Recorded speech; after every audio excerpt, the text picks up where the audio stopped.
آج وہابی، دیوبندی، لبرل، دین سے بیزار کرنے والے لوگ نبی اکرم صلی اللہ علیہ وآلہ وسلم کی عظمتوں کا انکار کرتے ہیں اور کہتے ہیں کہ نبی پاک علیہ السلام کو جو معراج ہوئی وہ معراج جسمانی نہیں تھی، جبکہ سیدنا صدیق اکبر رضی اللہ تبارک و تعالی عنہ کا تو یہی عقیدہ ہے۔ جب آپ سے معراج جسمانی کی دلیل پوچھی گئی تو آپ نے فرمایا کہ جو رب حضرت جبریل کو آسمان سے زمین پر بھیج سکتا ہے وہی جناب محمد الرسول اللہ صلی اللہ علیہ وآلہ وسلم کو زمین سے آسمانوں پر لے جا سکتا ہے۔ امام فخر الدین رازی رحمۃ اللہ نے اس قول کو لکھنے کے بعد ارشاد فرماتے ہیں، جس کا خلاصہ یہ ہے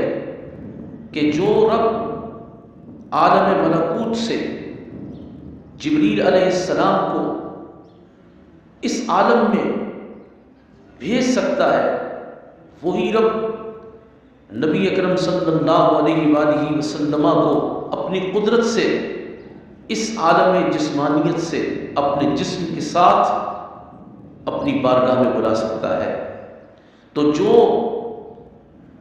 جبریل علیہ السلام کے نزول کا قائل ہے وہ یقیناً قرآن کے نازل ہونے کا بھی قائل ہے، اور جو قرآن کے نازل ہونے کا قائل ہے اسے رسول اللہ صلی اللہ علیہ وآلہ وسلم کی معراج جسمانی کا بھی قائل ہونا ہے، اور یہی ایمان والوں کا عقیدہ ہے۔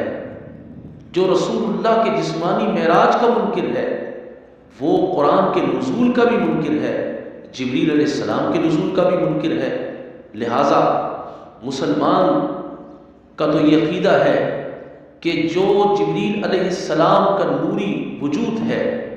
اس کی لطافتیں اکٹھی ہو جائیں تو نبی اکرم صلی اللہ علیہ وآلہ وسلم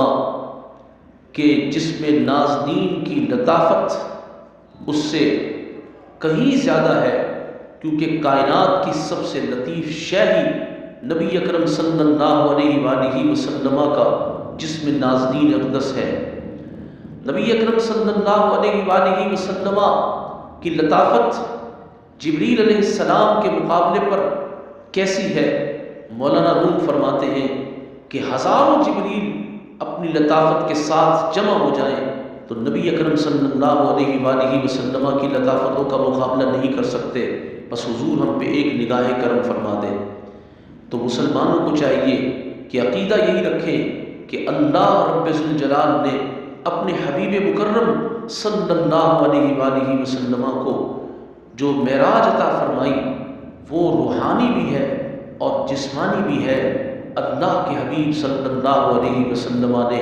اللہ رب ذوالجلال کا دیدار سر کی آنکھوں سے کیا۔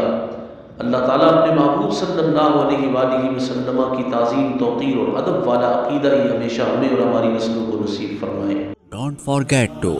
like, comment, share and subscribe Allama Bilal Rizvi.